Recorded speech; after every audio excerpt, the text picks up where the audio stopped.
Alors, avant de reprendre, d'aller en avant dans l'histoire, Bueno, et de parler de l'histoire, antes de ir más allá en la historia pas en arrière, parce que parmi y de hablar del auge del feminismo, les grands militants sociaux, voy a volver atrás un poco, une femme porque entre los grandes militantes de la primera hora olvidé nommée d'ailleurs de hablar de una mujer que admiro mucho, que es Flora Tristan, ¿no? Cuyo nombre también es el nombre de una de las salas del instituto, que parece que ya no existe. Bueno, donc, un error. Bueno, elle a vécu Flora Tristan au 19e siècle aussi. vivió al principio del siglo XIX y murió muy joven, tenía 40 años y era un ejemplo de la integración de la teoría y también de las luchas de la militancia. Era una mujer muy activista, era de origen peruana y francesa, era una hija ilegítima y empezó a luchar muy joven, primero para su propia emancipación, porque como hija ilegítima pobre tuvo que pelear contra todos los perjuicios y los límites que la sociedad le imponía. Tuvo que luchar para sobrevivir, ¿no? Empezó a trabajar muy joven, luego tuvo que casarse, luego tuvo niños con un hombre violento. Bueno, cuando ya tenía 2 niños y esperaba el tercero, se fue y empezó a viajar. Fue a Perú, vio las condiciones de las mujeres allá, las condiciones de los proletarios y es así como se volvió en una militante socialista muy activa y muy temprano tuvo esa idea de que había que construir una internacional, ¿no? Antes de Marx. Hablaba de una unión obrera internacional, admiraba a feministas de la primera hora, cuyas ideas le inspiraron, ideas sobre la educación, sobre el acceso de las mujeres al trabajo, y al mismo tiempo tenía contactos con feministas utopistas, socialistas utopistas, pero desgraciadamente murió muy joven y no pudo participar en la construcción de la internacional que soñaba. Flora Tristan es una mujer socialista y feminista absolutamente interesante como escritor o por su vida. Ahora vamos a hablar del auge del feminismo, lo que llamamos el feminismo liberal. Bueno, primero en Inglaterra y en Francia en el siglo XIX. Esta primera ola de feminismo se concentraba sobre todo sobre cuestiones como el acceso de las chicas a la educación, el acceso al trabajo, no a las profesiones, y también al voto, el derecho a votar. Porque hay que tener claro que era una sociedad donde la educación, el trabajo era una perspectiva para los niños y no para las niñas. Y bueno, había mujeres que querían educarse, tener acceso al saber, al conocimiento del cual estaban excluidas. Bueno, algunos nombres: Emily Pankhurst, eran las primeras sufragetas, no sé si se dice en castellano, que luchaban para el derecho a votar. Eran mujeres de las clases medias y burguesas que tenían la oportunidad de pensar en estos problemas, porque en esa época los proletarios y las proletarias trabajaban en fábricas 16 horas al día y no tenían tiempo para pensar en el derecho a votar, ¿no? Y esas primeras feministas liberales bueno, no les interesaba la condición de las mujeres proletarias, ¿no? Se preocupaban de problemas de mujeres de su clase, lo que se puede entender, ¿no?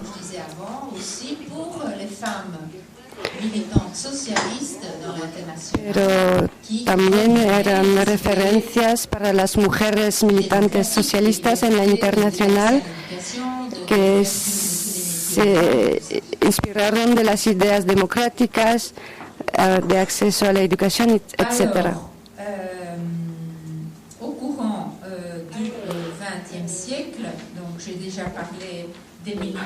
A lo largo del siglo XX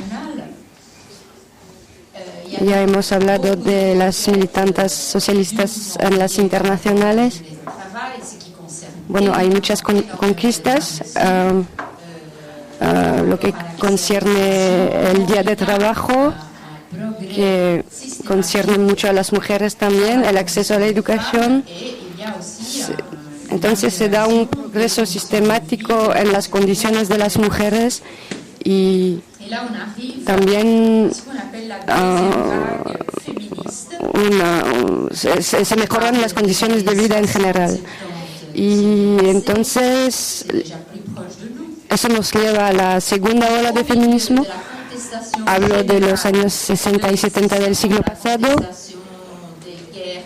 en el medio de la contestación general de las guerras imperialistas del capitalismo, del racismo.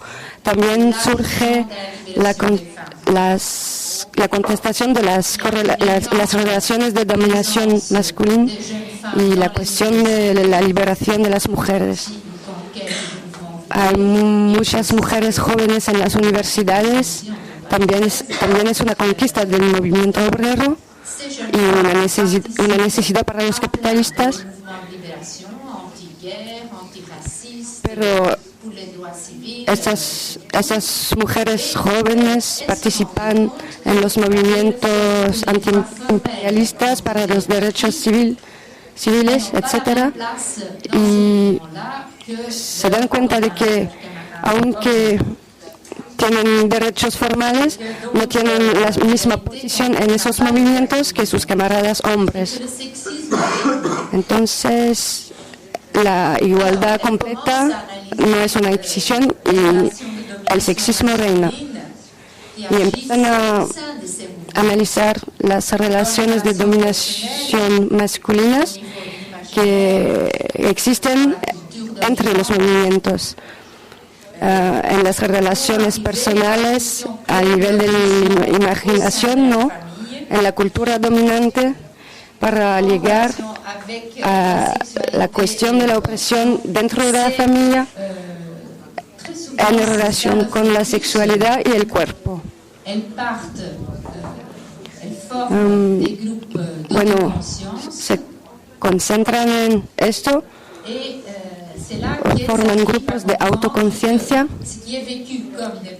y es ahí donde entienden que lo que se considera como problemas individuales, como inseguridad, el hecho de no estar cómodas en ciertos papeles que se les da en ciertas reuniones, de no tener la sexualidad que quieren, questions individuelles, mais las violencias que sufren, etcétera, no son su culpa, no son cuestiones individuales, pero que todas las mujeres de los grupos comparten, ¿no? Y empiezan a entender que se trata de una cuestión social y política, y ahí surge el eslogan muy importante: lo personal también es político. Eso quiere decir que la política no es solo las grandes preguntas de cosas exteriores, sino también son cosas que tienen que ver con lo personal, con las relaciones personales. Y eso cuestiona el papel de las mujeres y de los hombres dentro de nuestro campo, del movimiento obrero, de la izquierda, de los movimientos sociales en general. Y para analizar eso, utilizan otras herramientas, no solo el marxismo, sino la antropología, una relectura de la historia, la psicología, la psicoanálisis, que son ciencias que sirven para analizar lo que se llama las relaciones individuales, familiares, personales, etc. Y en esa segunda ola de feminismo hay diferentes corrientes. Hay las mujeres que, descubriendo todo eso, rechazan totalmente el marxismo, que dicen que el marxismo solo analiza las relaciones económicas y materiales, pero en la realidad la opresión se sitúa en otro nivel simbólico, psicológico, etc. Entonces rechazan el marxismo. Hay otras que intentan combinar el análisis de clase, el análisis marxismo en general, con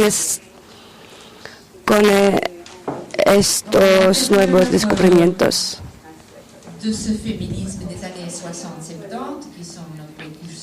Bueno, dentro del feminismo de los años 60-70,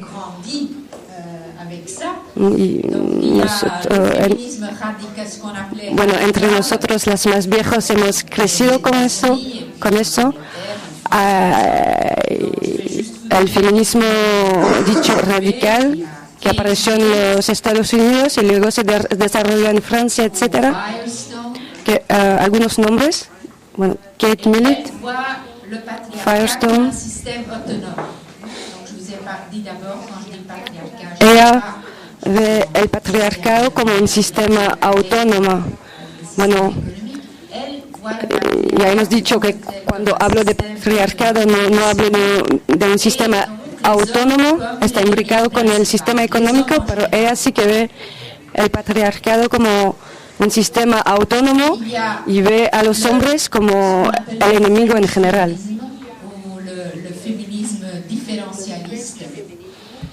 Luego también hay lo que se llama French feminism o feminismo diferencialista.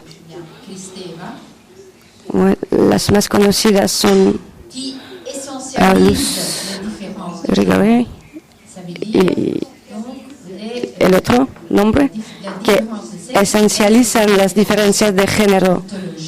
Es decir, que para ellas las diferencias de sexo son diferencias inmuables, que no se puede cambiar.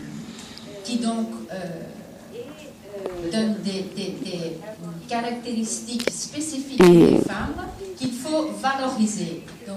que el hecho de que hay características específicas de las mujeres que hay que valorizar. Dicen que esas características que siempre han existido han sido desvalidadas. Lo que hay que hacer es revolver la historia y decir que esas características son positivas, hay que darles valor y y de esa manera vamos a derrumbar el patriarcado y restablecer relaciones hombres y mujeres justas. Luego viene el feminismo materialista. No voy a hablar de todos los corrientes, pero algunos. El feminismo materialista, sobre todo francés también, como Christine Delphi, que ve el patriarcado como un sistema de producción. Considera la explotación como una explotación de las mujeres por los hombres como clase. Habla de clase de hombres y clase de mujeres. Y finalmente hay otra corriente, no solo el nuestro, pero también el feminismo socialista o feminismo lucha de clase. Por ejemplo, Sheila Robotham también es una teórica conocida, y en esa corriente nuestras militantes tuvieron un papel muy importante en ciertos países y también a nivel internacional. Hemos contribuido mucho a la construcción de esa corriente a partir de los años 60-70 con más o menos éxito. Este movimiento no siempre fue el bienvenido en el movimiento obrero. En los 60, en los 70 había las posiciones socialdemócratas por un lado y estalinistas del otro, y el movimiento feminista se consideraba como una amenaza. Bueno, decían que quieren esas mujeres que se organicen, que reivindican cosas, nos van a dividir, nos van a... ¿No ven que la contradicción principal es la contradicción de clases? Sí que tienen derecho a hablar, pero sus problemas no son una prioridad. Primero hablamos de lucha de clase.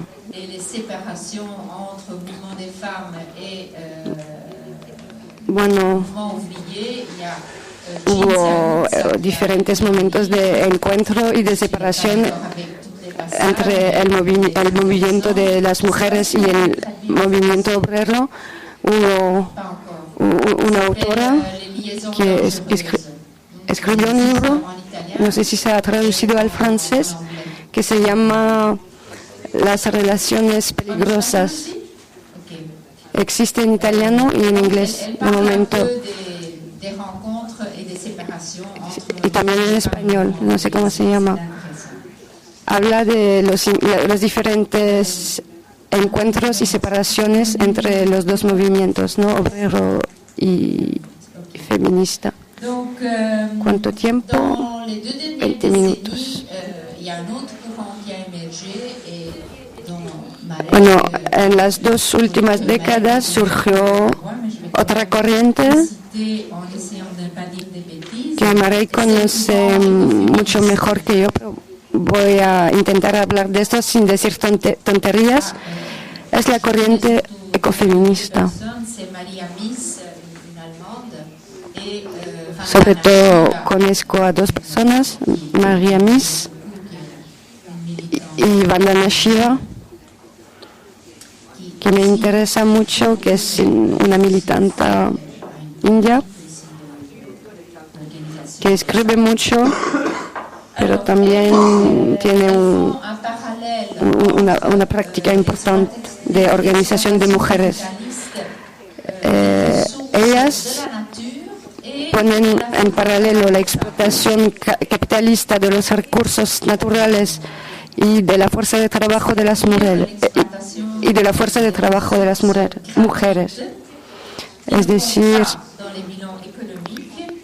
la explotación de los recursos gratuitos que no se toman en cuenta en los informes económicos, y que se usan sin límites para hacer beneficio.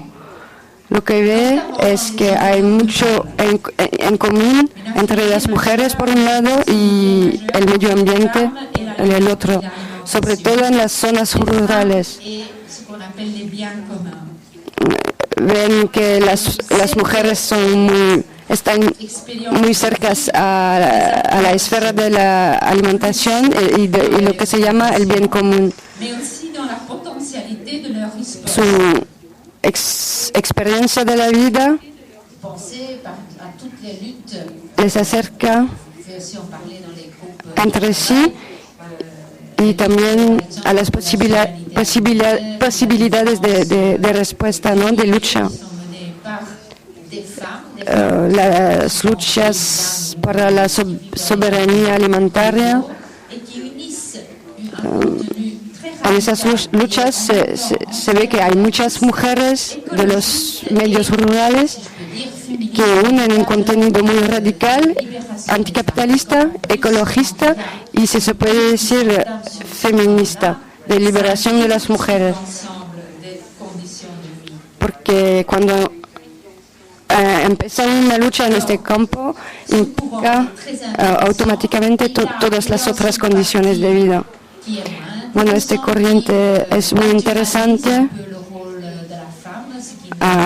También tiene una parte menos interesante que naturaliza un poco el papel de las mujeres, lo que no nos interesa, y que dice que las características feministas, el hecho de que las mujeres son más cercanas a la naturaleza, es por su esencia femenina, lo que está vinculado con la maternidad, etcétera.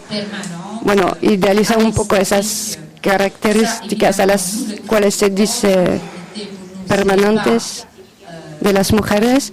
Eso evidentemente lo criticamos. La maternidad para nosotras no es un destino, no es nuestra naturaleza profunda, sino que tiene que ser una decisión propia.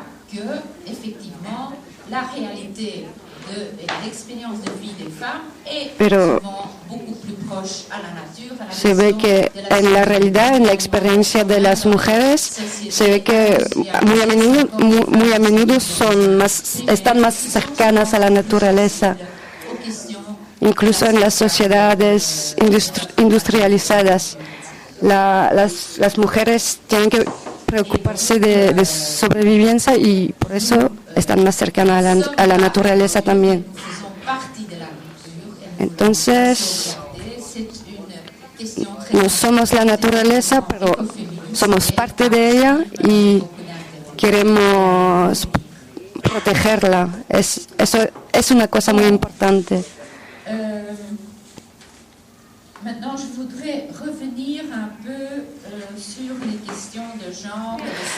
Ahora querría volver un poco a cuestiones de género, de sexo y de familia. Vuelvo al concepto de género y al papel central de la educación y de la familia en la formación del género. Cuando digo género, me refiero a la construcción social que se hace en diferentes sociedades sobre la base de las diferencias biológicas del sexo. Si miramos a la familia occidental de hoy, monógama y heterosexual, que se presenta como un modelo para el mundo entero y es el de las clases dominantes, se ve que es ahí donde se hace el trabajo reproductivo de las mujeres, es donde se apropian la sexualidad de las mujeres, donde se garantiza la paternalidad. Entonces hay que asegurar la fidelidad de las mujeres, la monogamia, y se exige de las mujeres sí, que estén fieles y monógamas. Y para obtener eso hay que aprender a las mujeres y también a los hombres a cumplir con su papel. Eso se llama como generar a las personas. No sé si se puede traducir. Es decir, aprender a las personas a asumir su identidad de género, masculina o femenina. No hay tercera vía. Para que puedan cumplir con su papel en la sociedad. Esto empieza con los niños muy pequeños, ¿no? Que tienen una educación diferenciada según si son niños o niñas, con los juguetes, con las actividades que se les proponen, las actividades de deporte, las actividades culturales, etc. El niño está educado para la autonomía,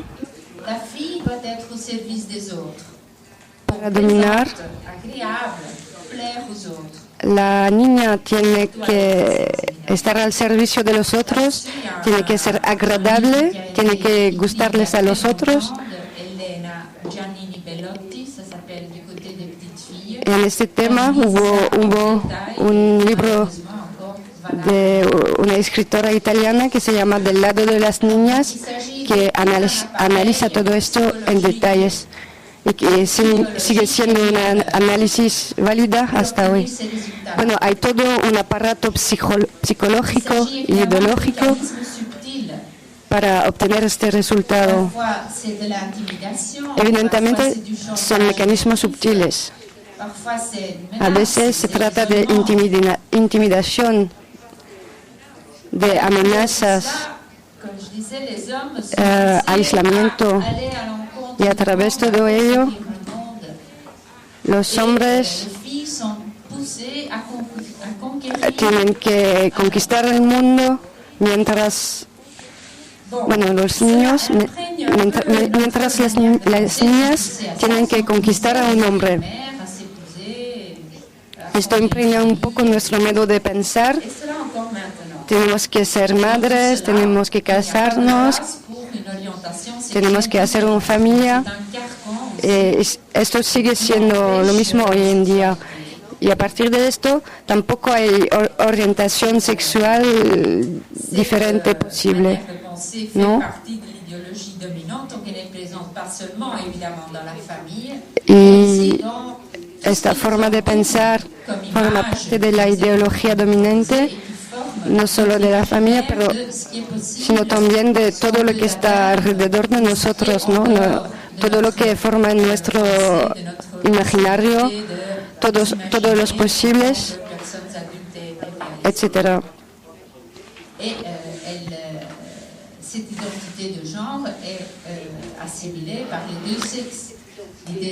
Esta identidad de género es asimilada por los dos sexos, ¿no? La idea de la inferioridad de las mujeres es interiorizada por las mujeres mismas. Y eso es un obstáculo para su propia liberación y para la solidaridad entre mujeres. En nuestras sociedades, el hombre constituye la norma. La mujer, el producto derivado. Es lo que llamamos androcentrismo. Y Dios creó al hombre, no a la mujer. La mujer fue creada a partir de un pequeño pedazo del hombre. Es un producto derivado. El hombre es neutro. La mujer es o demasiado o no suficientemente. demasiado femenina, demasiado sexy o el contrario, no suficientemente afirmativa, demasiado débil, no suficientemente sexy, nunca, no hay equilibrio. Mientras el hombre está bien, está aquí, neutro. Y todo aquello en la esfera pública, en el trabajo, en la política, cuando se juzga a una mujer que hace política, no se juzga a sus acciones, a sus ideas, al menos no en primer lugar. Se juzga a la manera de cómo se viste, cómo anda, su peso, sus relaciones amorosas, si son correctas y tal. Bueno, y todo eso también pasa por el cuerpo, tiene un aspecto físico muy importante. Mientras el cuerpo del hombre también es neutro, el cuerpo de la mujer está asociado a las enfermedades, las menstruaciones y tal. No se puede hablar de eso. La gente no se siente cómoda, pero eso es el cuerpo de la mitad de la humanidad. Bueno, los espacios públicos, materiales y simbólicos son creados en función de este modelo androcentrista.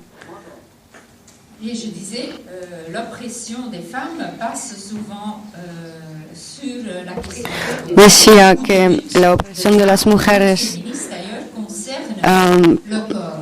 pasa muy a menudo por la cuestión del cuerpo y muchas luchas feministas conciernen el cuerpo.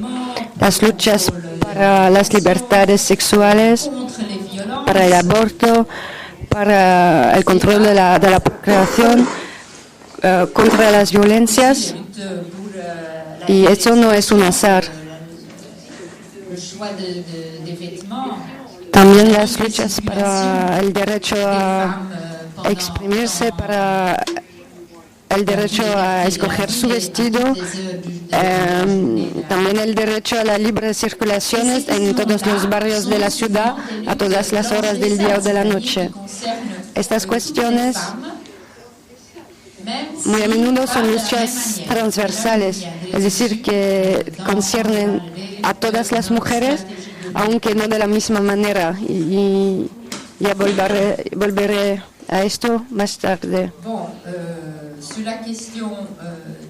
7 minutos más. Sobre la cuestión de la familia mononuclear, el ideal que se nos impone, bueno, es muy presente. Yo vivo en Italia, tal vez era más presente porque es un país al que se le dice familista, donde la mamá es un concepto muy importante y se nota en la publicidad y todo. Hay esta historia de la familia contenta con la mamá, el papá y los niños. En italiano se llama la familia Mulino Blanco. Es como un cuento de hadas, ¿no? Pero es una ilusión cuando miramos a las cifras sobre, por ejemplo, la violencia doméstica. Es terrible. Decía que cada 3 días se mata una mujer. Entonces el hogar no es un lugar donde las mujeres pueden ser tranquilas. Al contrario, es el lugar más peligroso para las mujeres. Es donde se asesina por violencia sexual, lo que es la primera causa de muerte para las mujeres entre 15 y 45 años, más que los cánceres, más que los accidentes de tráfico. Eso es un dato muy fuerte. Pero con todo esto crecimos y vivimos con esa idea del amor romántico que va a ser la única manera de realizarse en la vida. Eso quiere decir también par rapport à ce que la famille ou les que tenemos diferentes esperanzas en cuanto ce qui encore est a lo que la familia, las relaciones tienen que aportarnos.